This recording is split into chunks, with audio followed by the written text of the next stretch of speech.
Hello and welcome to Fathoms Deep, a Black Sails podcast. From Common Room Radio, I'm Liz Stevens. And I'm Daphne Olive.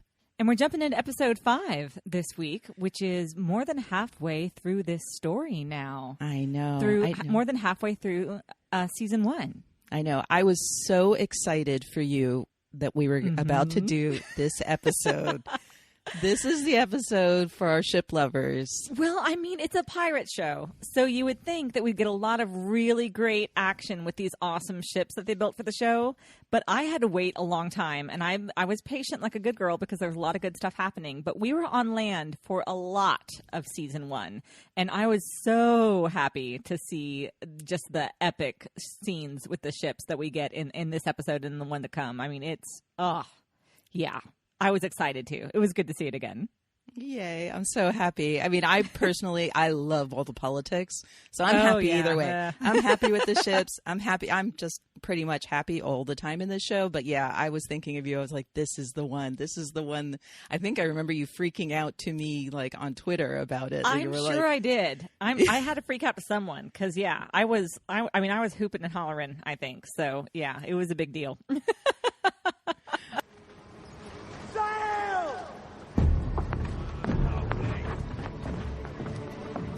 Okay, so I'll go over the general, the different parts of it. So we have, 3 stories, similar to our 3 stories last episode. We have the Walrus Crew story, Eleanor's Tavern, and, the Nassau story.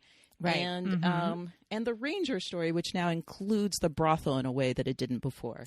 That's right. Yeah, interesting how that card shifted hands. Yeah. And I thought that we could just have a little talk about, just ship stuff before we get into our characters, because the ship That's true, because we won't get to talk about it otherwise, will we? Because it's not going to fit into characters and themes. It will fit into themes eventually, but I just think, I think that there is nothing wrong with just having a little chat about ships right now, because I know you're happy. And to be honest, I feel like because of you, I'm actually paying way more attention to just the physicality of the ship part, which was always kind of cool for me. But now I'm kind of seeing it through your eyes in a way. So I really, this time I paid attention to all these details that I didn't before. So what was something you loved about watching the ships? Oh, gosh. It's like watching a sporting event in a way, because they're almost like athletes, the way everybody knows their position and what they have to do. And then this is the big game. Everybody has to come together and do their part just right. So Flint captaining the ship is awesome anyway. But right at first, we start out there on the ship and we've just got the groaning and the creaking of the ropes. And you can tell they're giving her all she's got. And Flint is saying, no, she can do more. We need another knot, or at least if we're going to catch up. And you hear DeGroot again walking us through things. And I love that they'll explain things for us because, of course, we don't know our ship terminology. But they don't make us feel stupid. So They really do walk that line really well. I agree. They really do. They do. So when they set that last sail and just everything kicks up and everyone's running and climbing and tightening up things as they can. And Flint grabs on to the... Yeah. And Flint grabs the helm and, he's like, what? He kicks the guy out of there. So get the hell out of here or whatever it is, and jumps up there and gets at the helm. And God, it's so cool. I swear that when those sails got so full as they did and the guy finally yelled 7.5 knots, I had adult grown-up feelings that maybe you shouldn't have about a boat. I might have thought about it later, you know what I'm saying? But it was a really good time. I love that. You're making me so happy. It's so cool. And all I can think is, God, I've got to get aboard a ship. I have to. Yeah, I'm very landlocked in Oklahoma. Oh, you are very landlocked. And it's so visceral. But there were details that I noticed this time just because, I mean, not that I didn't watch the show carefully before, but this time I'm watching it so carefully. Yeah. One of my favorite details was the knots. Yeah. You always hear this thing literal about knot knots on a rope. Mm-hmm. Right. And so they throw, I mean, first of all, how dangerous does that look when the boat's going really fast and these two guys are just hanging out on the side? And you have one of them timing it with, what are those called? The timers with the sand. Like a metronome or something? No, it's, what is, the sand an hourglass? Yes, hourglass. Thank you. Yeah. So one of them's holding an hourglass timing, and the other one throws this thing with knots on it into the water. And at the end of the time, he sees how many knots went into the water. It's brilliant. It's just this term I've always known, but I never knew what its source was. And I was so happy when I sasaw what its source was. It's really cool. Yeah. It's so cool. It's a great sequence. And the music is awesome. Again, Bear McCreary's just killing it. Yeah. Yeah. They take you so into just the experience of this physicality between the ship and the people on the ship and what they're all doing. I loved it. Okay. Yeah. It's just so needed cool. to talk about that a little bit ahead of time. I am just to happy honor to talk the about fact. Yeah. Just to honor the fact that this was our first really great ship oriented episode. And I would love to know more about how they filmed that sequence too, because I know that they do film on the open sea, and there were lots of like helicopter shots of those boats. Gosh, they were looking good too. So I'd be very interested to know which of the ships were the ships that they built for the production, and what was CGI, and how they worked that out, because the whole thing looked very real, very real. Did. Right. I did read or hear in an interview, they do some of it out, and some of it they do actually do in tanks, like they do in big. So how they balance those two, just the magic that makes that would be incredible to see. Maybe I don't want to know because it's so cool. Yeah, it works. Okay. All right, Andrew, we're calling on you. You probably know. Right. Yeah, Andrew's going to know. Andrew, tell us. You've become our resident production expert, and we love that. Exactly. Mm-hmm. Prepare to board. Aye. Okay, so let's talk about characters now.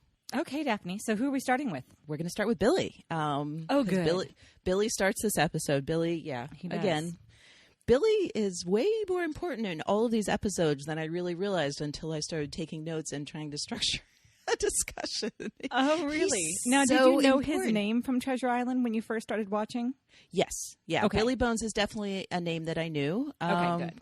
Which is interesting because when we read Treasure Island recently with some Twitter friends, I didn't realize that he isn't called that in the beginning of Treasure Island. Like, he's just the captain. He's just the guy who's in the end. You're right. Mm-hmm. Okay, so we really start out really immediately with what I think is an incredibly important exchange. Yes. The conversation between Billy and Flint. And this is just so crucial and is a continuation of this process that the two of them are going through of figuring out, their roles with each other and really touching on some of our biggest themes from the very beginning, obviously. And this conversation does the same. So we start, and we do. It's like kind of lovely that we have even with this crazy ship, we have this quiet moment with the two of them. Yeah. And Flint even says that. He's like, before shit hits the fan, so to say, let's just go ahead and have an actual we need to hash conversation. Right. Honest. Yeah. Let's be honest. Yep. Mm-hmm. Let's be honest and talk about honesty. So, and he even introduces that by already saying, "You don't trust me." Mm-hmm. And that's how he opens this conversation. And then Billy immediately goes into saying, people have died and people are going to die based on a lie.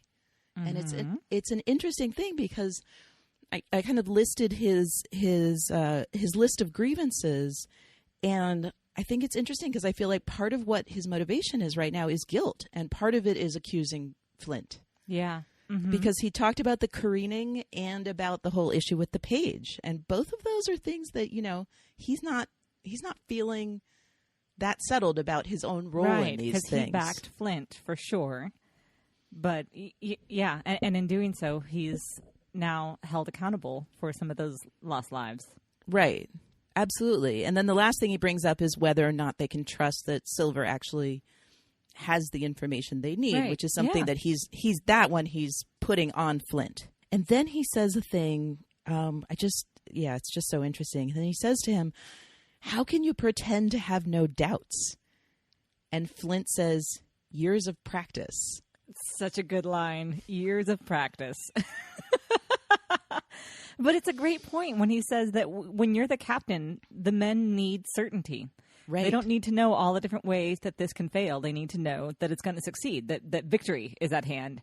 And that's part of your job as a captain, Right. is to keep everyone motivated for that fight moment, which is absolutely coming. And this episode did such a great job of building that suspense. Absolutely. And part of that was giving us this understanding that Flint is not sure, that there are a million things that could go wrong. And he absolutely knows that. But as a captain, what does he say? Here, I have it written down, in fact. He says, a good captain would never show doubt. So we danced the dance. And never was there a Caesar who couldn't sing the tune. Absolutely, and that's So just bringing us back to good. this whole king Yep. king motif.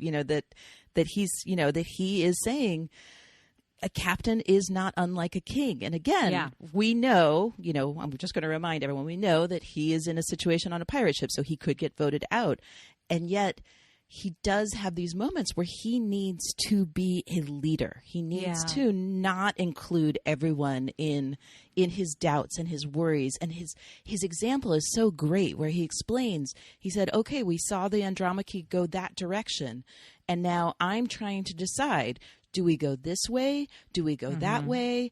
Bryson's making certain assumptions about what I know, that he Right. knows, that he may know about what I know.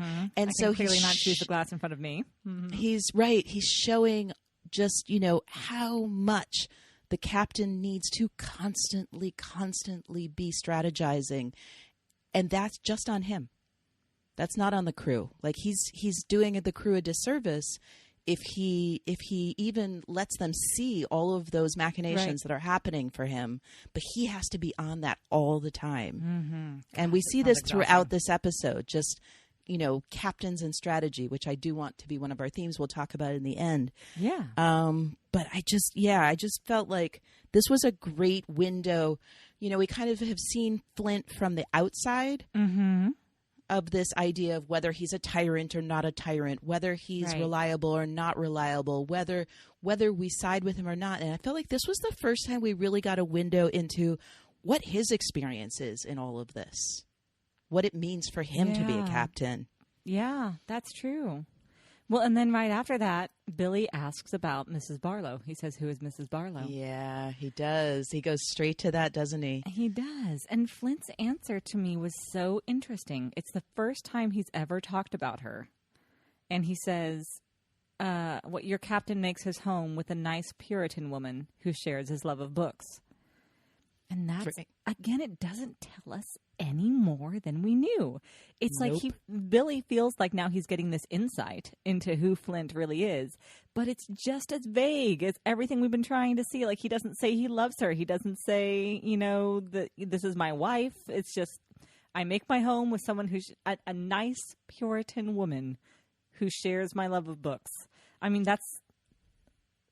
It's really not high praise, I have to say. Like, I wouldn't want to necessarily be described as, a nice Puritan girl who liked books. So That's true. And yet, what Flint is doing, my theory is that what Flint is doing is what he just described to Billy that he does.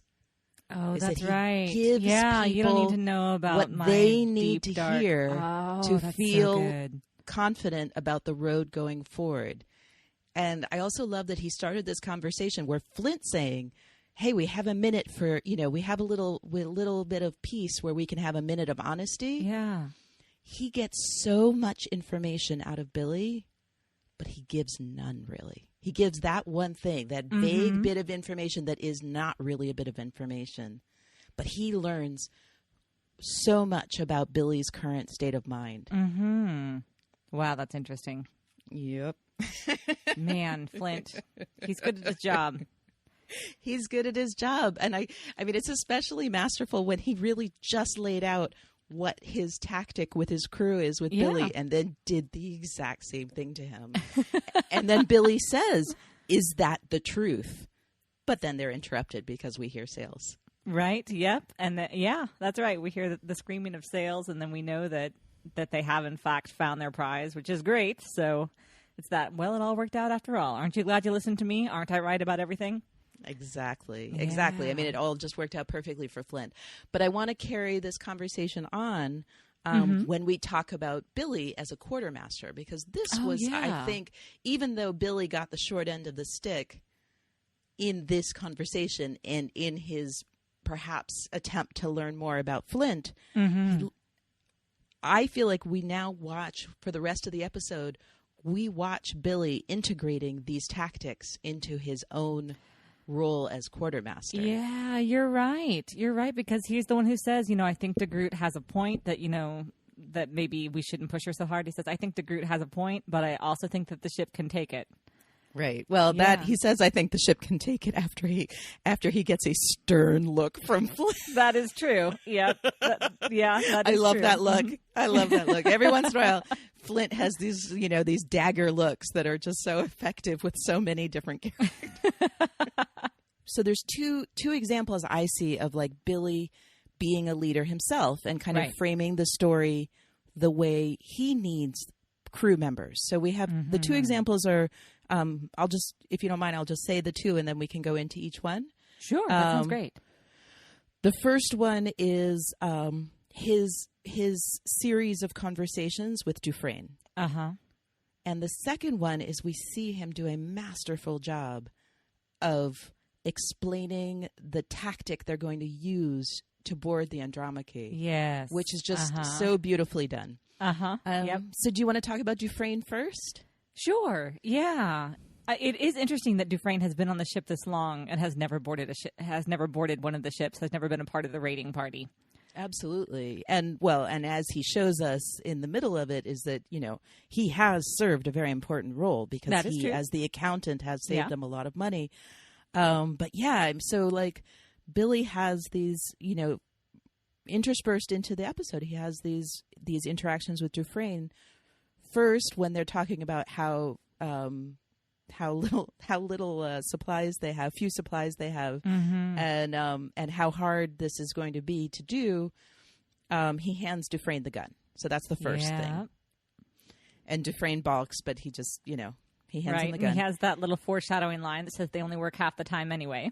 That's so I know. He tries that tactic, and then sees pretty quickly that the joking tactic not working with Dufresne, so he has to recalibrate. Well, and it was interesting too because up until this point, Billy Bones has really been our audience surrogate, and now it shifts over to Dufresne. And now Dufresne is our surrogate because we feel the fear that he has and this trepidation that he has, whereas Billy is really running the show now.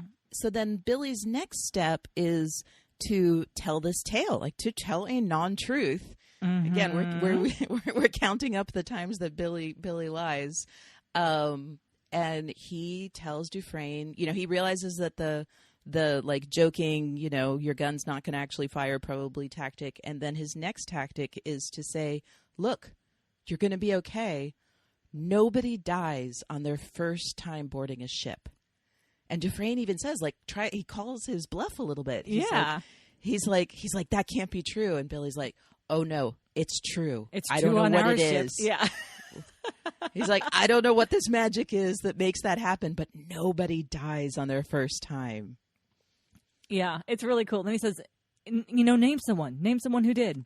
And there's a pause, right. That's and then how he jumps right back bluff. in again. He doesn't give him a lot of time to actually think about it, but he plays his cards very well. He does it very well. And I just felt like this was such a beautiful example immediately after, he's questioning Flint, and Flint, it's a very compelling argument that he's making for selective, what should we call it? Selective honesty with the crew. Yeah.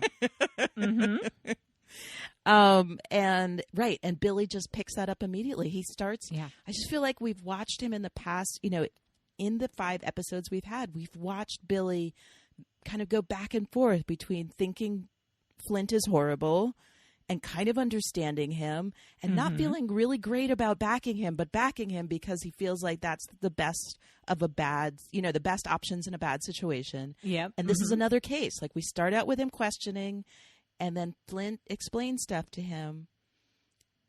And then he's like, okay, I get it. I'm going to, I'm falling into line. I'm going to do this too. And you see him grow. He grows as a leader because of it, because in a way, Flint is tutoring him. And I don't think that Flint would look at it that way. Or maybe he would. Maybe he knows exactly what he's doing. I think he does. I think you it's think very so? deliberate. Yeah, absolutely. Well, it's definitely deliberate with Gates. Like, you see Gates come alongside him. What did he say? You're a natural, son. I'll be out of a job soon. Absolutely. So Gates absolutely comes alongside him and is training him up. But Flint is doing it in a very different way, in kind of that tough love sort of way. Yeah. Absolutely. Good cop, bad cop. Right. I mean, they're each doing it in a way that I think suits their personal styles with people in general. Yeah, that's true. Right. And so then we have this beautiful thing at the end, this recognition of Billy's achievement as a leader, is that after the fight is over and Dufresne is in the office and Billy comes to him and Dufresne names one name. And he says, wait a minute, you forgot about this guy. And then I love it. And Billy's like, well, actually, then there's also this guy and this guy and this guy and this guy that I can't even remember his name. Like, who was the Portuguese guy with the list? I don't even know. Exactly.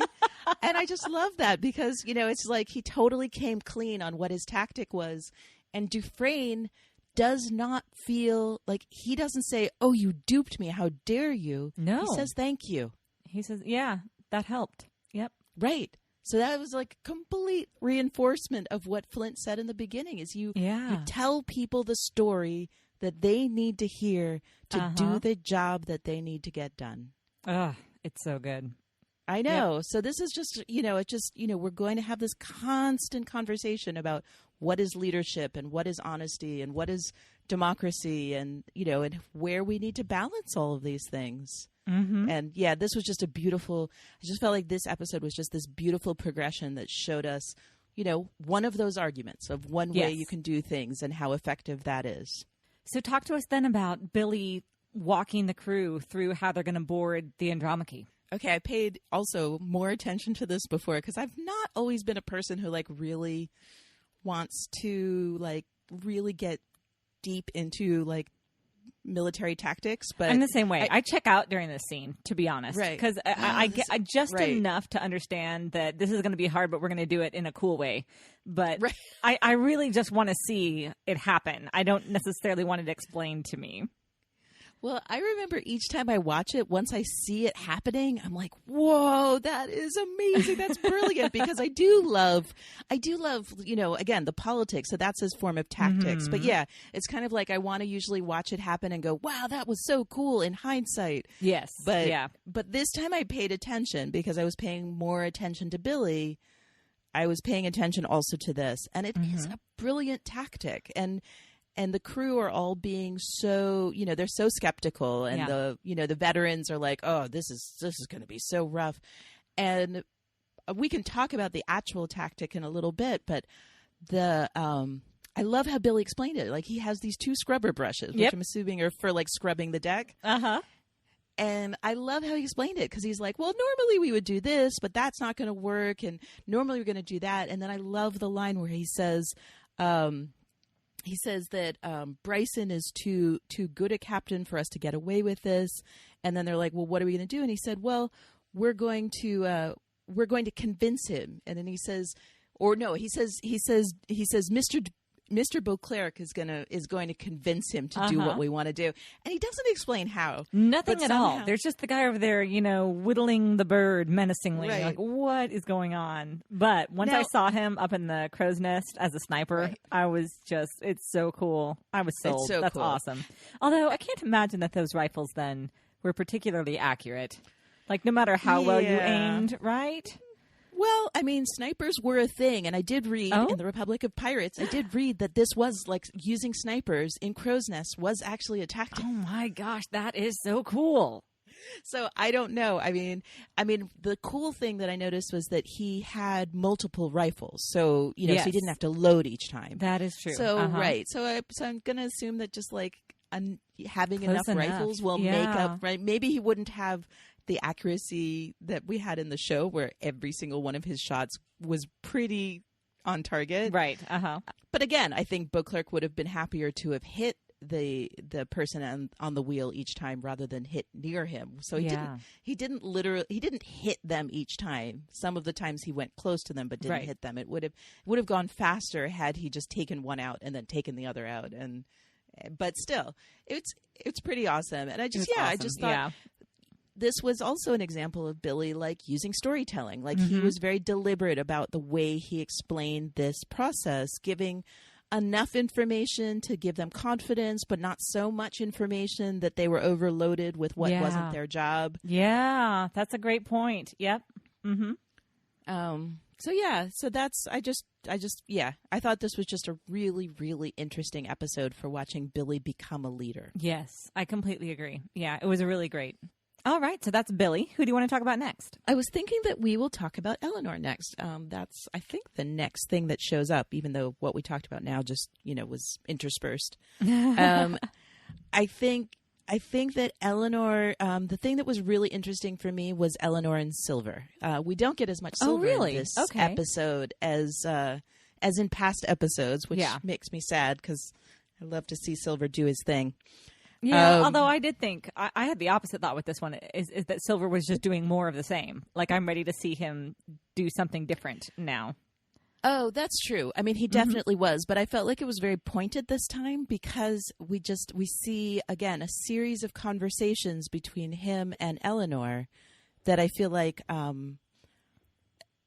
took Eleanor in a direction. Like, I guess he was more like the vehicle for Eleanor to make decisions. Yes. Okay, I see that.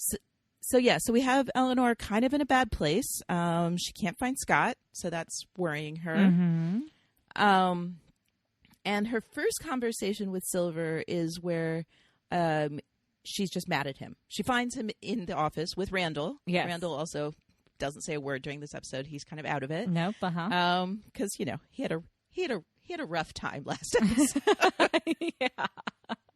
Oh, poor Randall.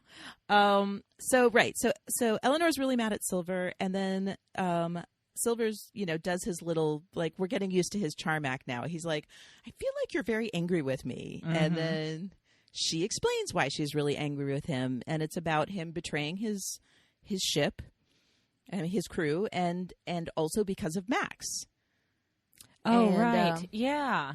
Although he does explain himself and say, like, you have no right to be mad at me about Max. Like, that was entirely her decision, which is interesting. I really liked everything that Silver had to say about Max in this episode because he talks about her a couple of times. Right. Absolutely. And I think, he's going in a progression that gets us really to the meat of what he's trying to say. So the first time he's just like, okay, you're angry with me. She, like, chains him to the sofa. He was chained to Randall, then she chains him to the sofa. And then she is distracted because suddenly she's called outside to hear her dad give his speech. Okay, so we get a window into what Richard's plan was all along.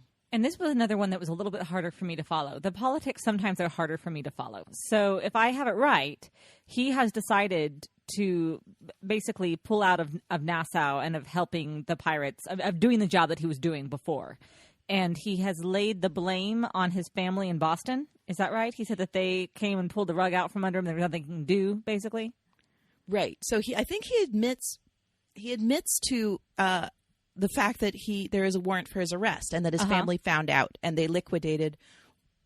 Right, liquidated his assets, except for the warehouse. And, Right, and so he says, sorry guys, we're pulling out of this, and then he says, okay, well, anyone who needs to settle up can settle up with my daughter. The thing he doesn't know, and that I'm assuming, like, this is never laid out, but I'm assuming this is a problem for Eleanor that Richard didn't anticipate, because she has put all this money in the past few episodes into that's Flint. right. And he didn't know that. Oh, I didn't put that together. Okay. Yeah. This is never laid out. We had the thing where Hornigold comes to her and says, we're going to do this thing. I'm going to protect you for a little bit from this mob. Now, announce that you're going to be settling these accounts so that everyone chills out. Right. And then she's like, she doesn't say I don't have the money, but she says something like I don't have the money. She basically says I don't have the money. Yeah. She says she's a little short. And he's like, how short? Yeah. Right. That's right. She does say she doesn't have the money. That's true. Okay. And then and that's when she tells her people to go gather all these other captains. Right. Yeah. This is when she first really starts thinking on her feet. This was a really interesting episode for Eleanor because not only did she act with some forethought for the first time in a long time. Not completely with forethought, but with some. But also and fast on her feet. She was fast on her feet. Yeah, she was. But I also felt that the little speech that, and we'll get to it, I suppose, that Vane gives about her power helped me to really understand her much better as a character, or at least as a character as written. The thing that's interesting to me, which, it kind of came to my mind based on the conversations we've had about her, is this, this consortium that she's trying to build with the captains that are still there, which would be them doing pretty much legal trade. Like she would be using the one person's, Fraser, I think the appraiser from before, she would be using his license to trade for all of them. So it's not 100% legitimate, but it's not piracy either. Yeah. Yeah. And so this just reminded me of what we said about her before when she was recycling the alcohol, and we were talking about how in a way it might have suited her better to just be a merchant. Yes. To just be a tavern owner. Yeah. And not like this pirate queen that she had been forced into the position of. Right. And because she is good at accounts. I mean, she shows this in this meeting that she knows exactly how much money everyone's been making. She really has she has a grip on the business side of it. Yeah, absolutely. Right. And so we see that, she is actually, this is something she's really has capability in. And so this consortium I think that's exactly idea what it is. Like, she actually seems not only that she happens to hold power, but that she is capable in this position. Exactly. And she's still using her, she's still using her swear words and her tough talk. But she's backing it up with like an actual plan, a real idea of something new. Right. And with skills that she could offer to the situation. Right. Okay, but back to like her conversations with Silver. So like the second interaction is when we hear Lillywhite, the captain who's been, I guess, talking bad about her for ages. But suddenly that's right. he now the guy who's stacked up outside. Yeah. Right. So Hornigold had said, "Oh, he's no one listening," like in the last episode, and then Scott's like, "No one listens to him," and Hornigold's like, "More people are listening." Yeah. now. Well, and then in this episode, he said, "I'm listening to him." God, that was a great line too, and everyone just got silent. That was awesome. Oh, yeah. Yeah, because at this point, it's true. She has not proven herself to be worthy of their trust. And really, I was confused as to why he was even stepping in for her to begin with, right there at the beginning, especially after he found out that she couldn't actually pay off the accounts. Well, but he had stepped in before he found that because he was already protected. That is true. He had brought his crew down to protect. That's true. Yeah. Mm-hmm. I think Hornigold, I mean, he's a smart man. I mean, he's definitely, he put himself in a position where he could be powerful for her if he chose to, but not commit so much that he couldn't just walk away. If this didn't look like a smart move for him. This was a nice opportunity for us. Like, we had the one interaction with Hornigold, and this was a nice opportunity for us to get more of a sense of who he is. Yeah, he really shone in this episode too, and in these scenes especially. Yeah, he was really great, and it was great to see somebody giving Eleanor as good as she got too, because he absolutely called her out on making these decisions based on her emotions. He called her a tyrant and a petticoat. Yes, he did. Did you catch that? That was yes, I did. Spot on. That was amazing. I was like, why didn't we think of that? Yeah, a tyrant and a petticoat. That's exactly what she was.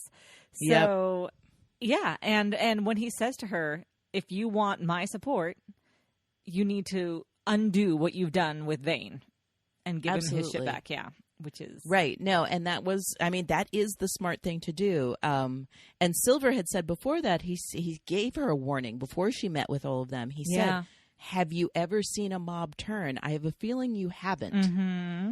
And so, like, Silver's just, I felt like it was this beautiful structure of, like, she would show up in her office and Silver would be like, "Let me tell you stuff." Yeah. And then she would, and then it's like she ignored him. She ignored, like, in the beginning, she belittled him. Yeah. And the second time she ignored him. Would you say she underestimates him? I would say that. Yeah. I would say she underestimates him. Big theme of the show. Yes. Big theme of the show. Until the last meeting. So So Hornigold I love also the line that he says. Where is that? Right. He tells her that he will bless the consortium. And he says something to her that I think really rings true for us in what we've talked about, Eleanor, and I think it actually hit her as well. And he said to her, "Your commitment to this island is admirable, but you're young and you're rash." Mm-hmm. And he's saying to her, he said, "Enough already. Stop ruling with your emotions. It's time for you to be smart." And then for her to go to Silver after that, we're going from what Hornigold said to her to, I think it's safe to say we've established Silver as our prime strategist at this point. Yeah, I mean, that's true. Rackham's definitely will give him a run for his money, but we've seen that Silver is good at playing people. Mm-hmm. Quite, yeah. And then she has that last conversation with Silver. And we don't know what her choices are because we're left without knowing what she chose about Vane. But Silver stresses, he says, "You need to take this deal. You need to do what Hornigold says." And then she freaks out and talks about, how could I, tell them that it was okay what they did to Max? And then that's where they have the whole conversation about whether Max chose it. Right. Well, and this was another interesting conversation just watching Eleanor as a character, because it seems by the lines, by the way that this speech is written, that she does love Max, that this regret that she feels is deeper than just guilt, that she really does feel that she's betrayed a loved one and that it's haunting her. So that helped me because, again, it's too bad that it's so informed, that their relationship is absolutely informed, that the writers just tell us they love each other and we have to kind of buy it even if we don't see it. I wish that had, and I understand they're doing a lot of things, so I guess they can't give us everything. But that did help to inform the relationship for me and to see that she does have a stronger care for Max than I thought that she did. Oh, that's great. I mean, I guess maybe I was talking in the first few episodes with a sense, or I'm just a romantic who just is willing when I see a couple to just believe that they're a couple. But yeah, I mean, it is definitely true. I mean, you could still read what she says here as guilt more than love. Yeah. Mm-hmm. Or I mean, I wanted to talk in a little bit about the plight of women. I mean, she's, there is a whole I feel like opening of the conversation in this episode. Yes. About what women deal with in this world. Yeah, that is true. So it could be about that too. I mean, it could be about her saying, I can't let this kind of, this horrible rape as payment be, I can't be the one who condones that. Mm-hmm. Again, it's that would be an admirable reading of what she's saying. It's still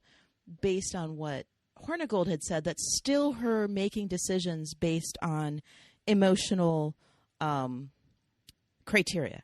Yeah. And then and then I love I don't know if I love what Silver says. I'm fascinated by what Silver says then. Cuz they have this whole conversation of whether this was Max's choice, and Silver says it was Max's choice, and he says, "I don't really care why she chose this. Maybe because she's strong, maybe because she wanted to get back at you. That's just not my concern." And then I'm going to quote him real quick. Sure. He says, "If I make my choices based on her decisions," okay, I'm not actually quoting, I'm paraphrasing.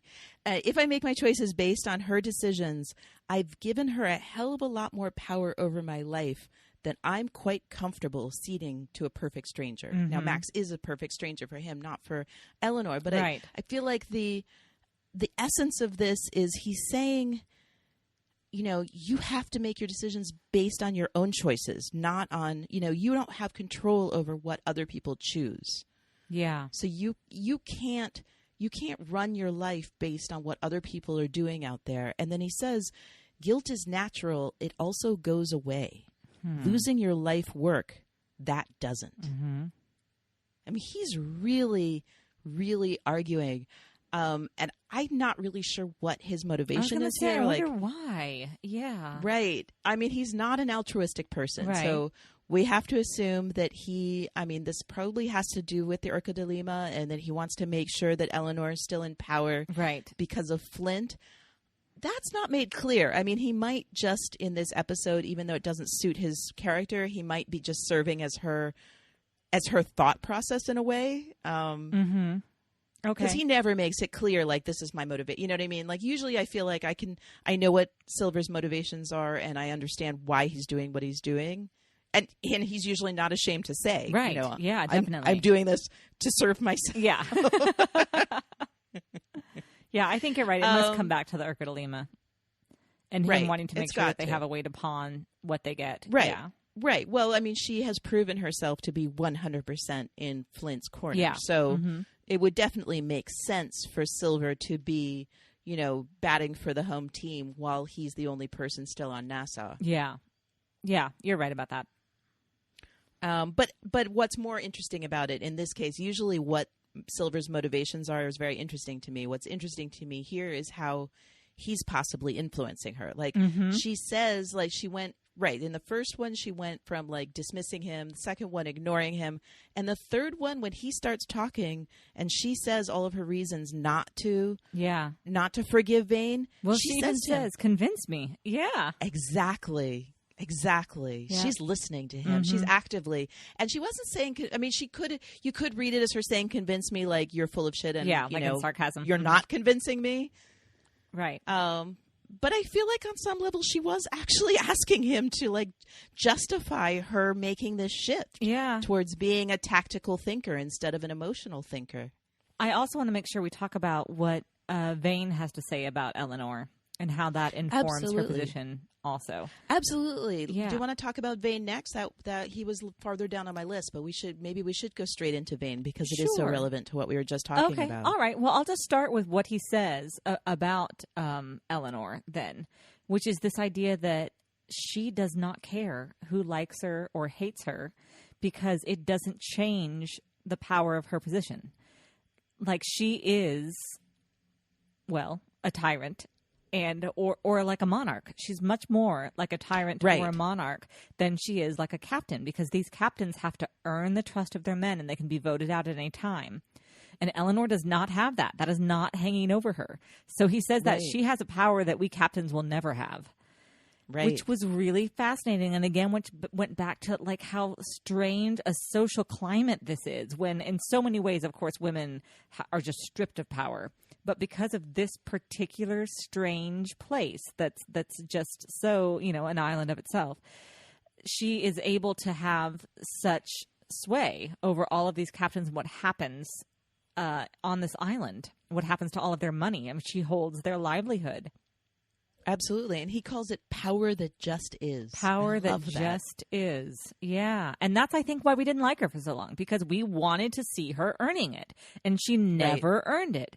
But that's exactly what he's acknowledging here. It's like, no, she never earned it, but she has it all the same. And you can't pretend that she doesn't.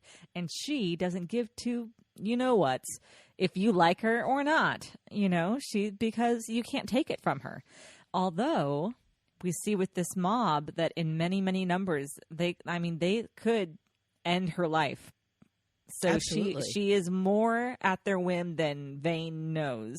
Maybe because he's romanticized her. I think that is why, because he's romanticized her. Yeah. Well, and we don't know where he goes when he gets on that ship. I mean, you and I know, but not everyone knows. Right. Yeah, exactly. When he says, "What, my problem was never here anyway." Yeah. Right. So Jack's like, "Look, our problems are almost solved," and he says, our problem isn't in there. It never was. Yeah. And so this, we've had a lot of unclear stuff going on with Vane. Like in the last episode with his weird opium-induced dreams or visions or whatever it is he's having. And then this commentary, which, he's talking to Adele, but he's not really talking to Adele. He's really monologuing. Yeah, he really is. He's having a conversation with himself about something, about the nature of power and what he's capable of. Yeah. She kept saying, "Well, you're strong enough," and he's like, "Well, I might be, but I don't know yet. I better go find out." Yeah, and we have no idea what that means. And it reminds me of Max, though. Yes. That's how Max does things. She finds her strength internally. And right. yeah. That's true. Mm-hmm. Wow. I love that parallel. I really think that that Max and Vane are very similar.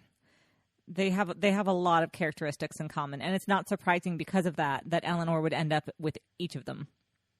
Oh, I love that. So we could continue in future episodes to investigate how two people so similar possibly end up with very different roots in their lives, very different directions, because one is a man and one is a woman. That is absolutely right. Mm-hmm. Oh, I love that. Okay, we have to keep track of that. I feel like we have such a long list of things we want to keep track of, but that is now one of them. I want to keep track of that because I bet there is so much to look at there. Like already my mind's racing just hearing you say that. So we definitely have to, that has to go on our list of things we keep track of. Okay, well, since we were talking about men and women, maybe we should move on to talking about Anne and Max. This is not a huge portion time-wise of the show, but I feel like it's very significant. It is very significant. Yeah, that's good. It's a nice little scene, too. And again, I think, I forget the actress who plays Max. I like that you call it nice. Well, yeah. I mean, it is what it is, I suppose. But it's an interesting scene and very important feeling. And especially for Anne, we've never seen a gentler side of Anne until right now. Exactly. So we got to see another side of Anne. I mean, we see Max, she's still being Max. She's being strong. She's in a really horrible place. Yeah. Well, and I don't even see her necessarily being strong. I mean, I suppose a little bit, yeah. And when she mouths off, the fact that she's even, not just like totally huddled in a heap right now. That is true. She's holding herself together as much as possible. And the actress is doing a lovely job. Oh, she's amazing. Yeah. She's amazing. So we have Mrs. Mapleton or Miss Mapleton come in with that horrible device. Yeah. Which I tried to look up what it was. I cannot find out. I mean, she says that I guess it's a way of keeping, some sort of technique that they thought would keep women from getting pregnant or did keep them from getting pregnant. It looked like lemon water from what I could see. Oh, possibly. Yeah. Thank you, Sarah Henry, for trying to figure that out for us. We had a little Twitter exchange where I was like, what's this? Yeah. So then Anne, she's, Miss Mapleton's not doing it very nicely. Anne kicks her out. And then they have this little exchange where Max calls her out. She's just like, you're the one who turned me in. Like, why are you even talking to me right now? Why do you care now? Right. And Anne says her whole thing about like, if you'll take it, they'll give it to you, which I'm just not really sure. I'm not sure what she's trying to say there. I mean, that would probably work really well for Anne Bonny because, she'll just kill people. Right. As she tells in the story, like a guy, did something to me and I killed him. Or I guess she maybe cut his balls off because he put them on her or something. Right. Whatever. Yeah. She like, she was very Anne Bonny about the whole thing. Well, I think she was calling back to that scene on the beach where where she said that she was going to stay until the debt was paid. She's like, they'll take everything from you. You can't offer that. You can't say that you have a debt because they'll take everything. A great you have to say, yeah, F you. I don't owe you anything. Right. And then the chilling part was that Max was like, why are you even telling me all this stuff? You turned me in. And Anne's like, well, I just thought they were going to kill you. I didn't think they were going to do this. Yeah. Yeah. It is chilling. Yeah. And right. Yeah. And, I think the implication there is if she was a man, that's what they would have done. They would have just killed her, which, one could argue that there are things worse than death. And what that there's Max a greater is going mercy through right in now is that. one of them. Right.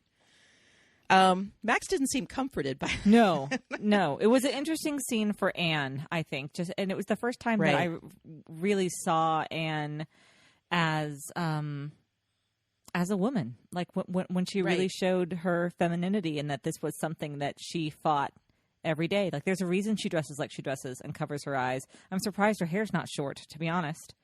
Right. Of course, if Vane can get away with those flowing locks, then I guess she can too, right? No, and she does. She shows a beautiful compassion when she kicks the madam out. Then she says, she wasn't using enough lotion. Right. Like I'm gonna, she was just being so careless about how she was how she was doing this procedure to you, I'm going to do it with thought. Yeah. I'm going to try to make it not horrible for you. So that was just, that was a beautiful moment of seeing another side of Anne. Yeah. She's still tough. She is still She's tough. still- yeah. And I think that right. also a lot of this is motivated by guilt. Yeah. Absolutely. Yes. So I just wanted to note that scene to see where both characters go in the future from here. And the same with Jack. I mean, to be honest, with Jack, I just wanted to bring up some things about him that delight me, because he doesn't go through a lot. But the scene where they arrive at Noonan's and he's like, okay, I'm going to do this. Wish me luck. And then he goes to Mrs. Mapleton and he knows. They both know. Right. But he knows that his story is completely implausible. Absolutely. That Noonan sold them. Yeah. And I loved his yeses. Like, she's like, so Noonan sold you his life's work, even though he wanted to kill your captain. He's like, yes. Well, but he says what? That'll make it worth your while, basically. It's like, what did you use to earn Right. here? She says 3%. Right. I'll give you 40. Right, exactly. And she's like, What? welcome aboard. Right. And she had said to him, I mean, they're so like birds of a feather. Yeah. They're both such practical people. Yeah. Like, she's just like, if you want me to like pretend I don't know all the things I know, I Right. need a raise. And he's like, okay, let And me that's give a you a really good raise. substantial raise. Yeah, that is Yep. the most they could possibly afford. Yeah. Yeah, I just love that. It's a It's good just scene. I love it's just a great little moment of Jack being Jack. Yep. Like, he doesn't get a lot to do in this episode, Right. but what he does is just so lovely. Yeah, because that one's great. And then when he's sitting down eating and the guys come back up to him and he's I like, know. I'm trying to enjoy the sensation of having food in my belly at the moment. Yeah. Right. I like Which him. also, I mean, again, both of these things are a huge part of who Jack is. Like, he's charming, he's good with words, and he's really practical. Yep. Like, they are in a crazy bind. And he figured out a way to take a really bad situation of them losing their Yeah. ship and another bad situation of Vane killing Noonan. Yeah, in the street. And he combined these two things to be like, okay, this isn't ideal, Right, but we're going making to a go profit. forward with this Yeah. because we have food and we have an income now, and this isn't what we really want. And then I also love like how Vane and Anne both react so typically to themselves when the I'm just calling them the raping crew. I don't really know what to right, the call them. Like ranger crew, I the guess. remnants of the Yeah, ranger the ranger Rangers, crew. yep. When they show up and they're talking about Eleanor. Oh, right. And Jack says they're like, Eleanor, the Guthrie lady is out. And he's like, yeah, if you think that Eleanor Guthrie is gone for good, you don't know her. Yeah. So he's just practicality, and I love him for it. I love his practicality, especially in this world full of just these people who are just larger than life. Yes. Jack is larger than life in his own fabulous way, but really he's so grounded in the earth. Yeah, He's very so pragmatic. like, what is the situation? How can I deal with it? How can I make things as good as possible? And then Anne's response is basically, I mean, she doesn't say it, but she's like, I could make things simpler. And he's like, okay, no. So like Anne's first response is, let me just kill I'll it. just kill everybody until they're dead, and then everything will be fine. So there's that. And then Yeah. Vane's like, I'll be in my room. Basically, yep. I need to brood some right now because things aren't going well for me, and I need to figure Super out. broody. Yep. So I think that's pretty much everything I wanted to say about our characters. Yeah. Oh, and let's not forget that Jack called Vane Chaz in this episode, which was the best thing ever. I know. I loved that. I love that so much. That was just It right was when excellent. when he's like, dude, where are you going? Yeah. Wait, things might be working. Wait, where are you going? Okay, so that wraps up our characters. Let's get down to the themes. Ready to guns! Full complement! So the first theme I wanted to bring up was just captains being captains and the different ways we have two captains here on their ships, and I feel like they're doing something very similar, but they're doing it in such a different way. And so I wanted to discuss like how the similarities and the differences in their approaches. Okay. And I think like the thing that really like shows what I'm saying is in the beginning when we see the Walrus crew. And they're right, like we said in the beginning, like they're so physical and they're having this really physical relationship with their ship of trying to get it to go faster. And like you said, Flint's in there, like he's pushing people out of the way and he's yelling and he's pulling and he's doing all this stuff. And then we have this, then we cut to Bryson. Almost prissy in his cabin and ordering people around as though he really doesn't care what they do, watching, as the sniper shoots at the guy who's at the helm saying, don't you leave your post. But of course he's not going over there. You're right. It was very different. But my theory is that both of these captains are doing what they think they need to do to motivate their crew. Agree. Yeah.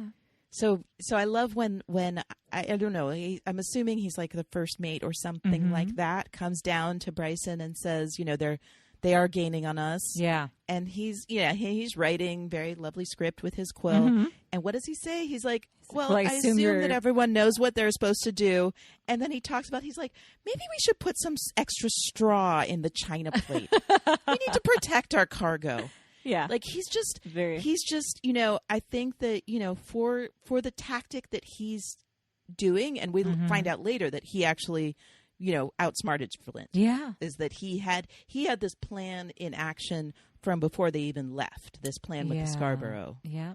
So we think that he's, we're kind of blown away the whole episode with Flint's tactic, which we can get into about how they were going to board. But he was outsmarted by Bryson. I mean, this whole thing of like Bryson knew they were going to board. He was going to deactivate the mechanism that allowed them to steer so that they couldn't sail away with the Andromache. And he was going to bide his time in the cargo. Yeah. Like he didn't hide where people usually are to fight.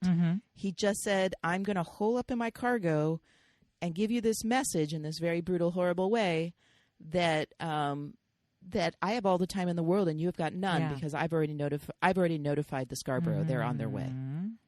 Yeah. So his tactic for what he was trying to do was perfect. Of just express to his crew, like, it's all cool. I got this covered. Yeah. I'm not even freaking out at all. Whereas Flint is on the other side. He's just like, he's in it. Right. He's like, he's being fierce and he's just like so driven. Which is kind of, I think, what his crew needed to see. I mean, I agree, especially now. He literally needed to do it to make it happen. But he's, he's showing a side of himself that his crew needed from him at the moment. Well, and we also get that great contrast about who they are as people and morally, because we have Flint, who, and we're learning a little bit about Flint and what he wants, a free people. These pirates to be free and to be, let loose from the tyranny of the government and to have their own republic. And then we have Bryson, who represents civilization and society and what is supposed to be what is good and right and noble, with this slave ship and Mr. Scott on board, sold into slavery. And he basically tells him, well, yeah, you deserve this. What do you think was going to happen when you chose Eleanor over Richard Guthrie? And it was just nauseating. I mean, just this idea that this is the height of civilization. I mean, the height of civilization in that time. And it's just despicable. Right. I mean, and this tactic that he uses of killing women from the slaves that they had taken, of killing women until he found a man that would want to die in a woman's place. Yeah. Like he kills the first woman and nobody stands up for her. And then he goes to the second woman and he's got, they've got the gun to her head. It's so brutal. And it's so brutal. It's so brutal. And so, so they basically, get this guy to do a suicide mission for them. And this goes back to something we had talked about with Eleanor, is that Bryson says, you forgot your duty. We men of duty must often put our feelings aside. Yeah. So this again ties into this whole thing about people who make decisions based on emotion and people who make decisions based on, duty and being businesslike and only thinking tactically about things. So yeah, I think you're right. I mean, I think part of what's going on with them is not just the captains playing the story role that they need to play for the story they're telling their crew, but also, yeah, a basic difference between people who are doing something out of an emotional from an emotional core, and people who are doing something just with a like kind of goal oriented, business like or duty bound, right? A tactical purpose, right? And that's interesting because then Flint actually may lie in between those two, because he is obviously very good tactically, but yeah, perhaps there is an emotional core that's driving him underneath the tactical.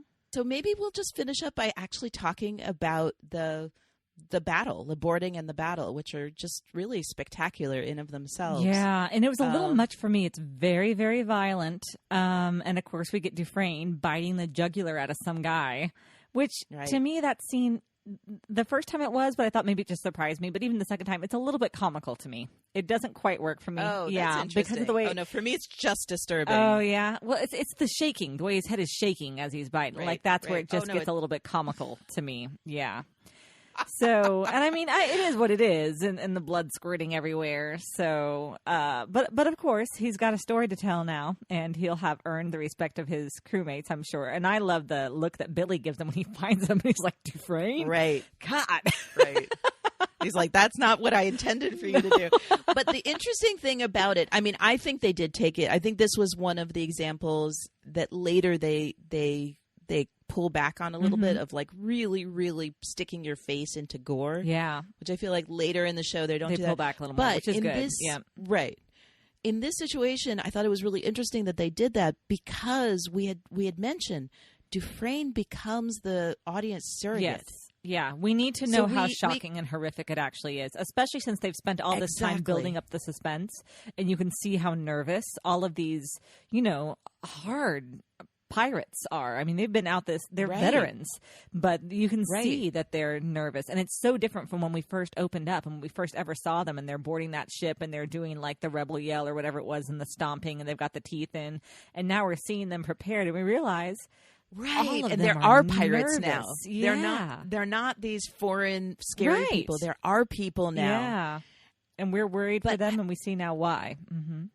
Exactly. And I do think that this choice to have it in Dufresne's POV, it sucks us in deeper, but not just on the worrying side, on the other side too. Like, we see him scared. We can relate to that so much, but because they take us so far into what he's feeling, that on the brutal side too, they're actually forcing us to be with him on that side as well. And to know that it's a life, to know that after he boards that ship, I mean, he has to kill or be killed. That's it. Right. Yeah. And he takes it too far. I mean, he had kind of killed that guy already, but then but I feel like in a way that's forcing us to experience this level of excess of just the frenzy of battle. In a way that's just, I feel like when you see battle from the outside, you're like, oh, battle. And I generally will get a little bored during that.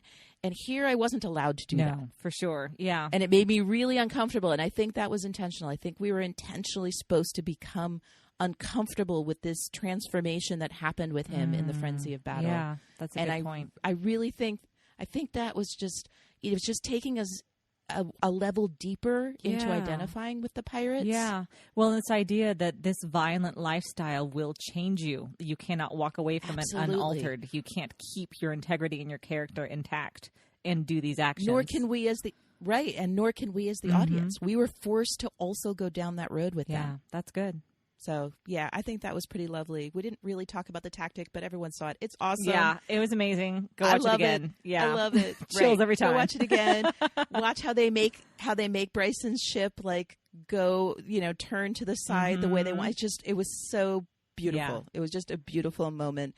And that is important for seeing Flint. It's important for us to know that this isn't just like a story he's telling, an act he's playing. This man, he really is good at this. Yep. Agreed. He really knows what he's doing. He knows how to do battle with a ship. And we saw in the beginning, how he used the pirate persona to make Did a you ship notice give too in that to they him. didn't fly the black? No, because they knew the The Andromache Andromache knew. knew. Who they It's were. true. The Andromache knew Right. who was There was coming. no yeah, way. but I would There have was liked to no see way. the flag go up. Right. My Sure. one criticism. Okay, fine. You will see it again. I will. But in this case, It's it true. wasn't going to serve them. Yeah. It wasn't going to serve There them. was no need. You're Bryson right. knew who they Yeah. were. Bryson was not going. I mean, if he did what he did to get away from them, he wasn't going to give It's up. true. He could have given up when they were in NASA. Yeah, you're absolutely right. You're absolutely right. There was Like, no Flint function knew. for And- it. It just would have been cool. Right, and Flint's tactic was based on the idea that Bryson was going to stop, like, because he said, Bryson can just Yeah. run. He can outrun us. He can keep outrunning us. His whole tactic was based on his saying, there's a point where Bryson, knowing that he has the stronger ship, is going to turn Yeah. so that he can use his guns against us.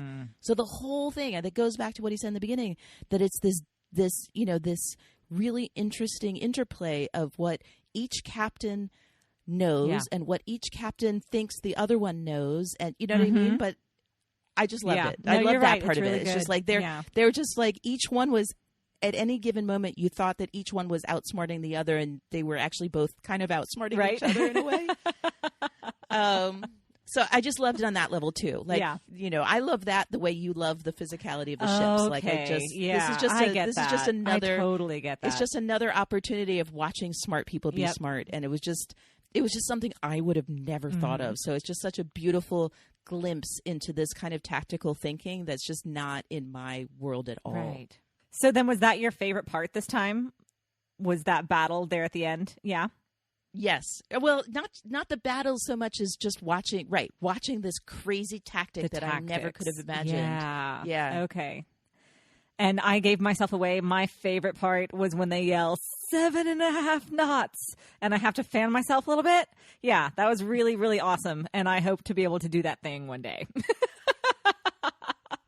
I know. We were both so excited that we gave away our favorite things ahead of That's time. quite huh? all right. I think that is totally fair.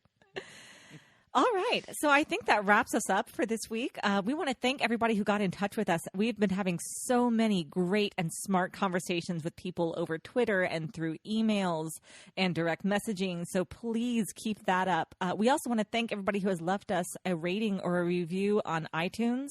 That really helps more people to find the podcast, to join the conversation, and to hear about what we're doing. And that can only help this great show get their renewal for season 5, right?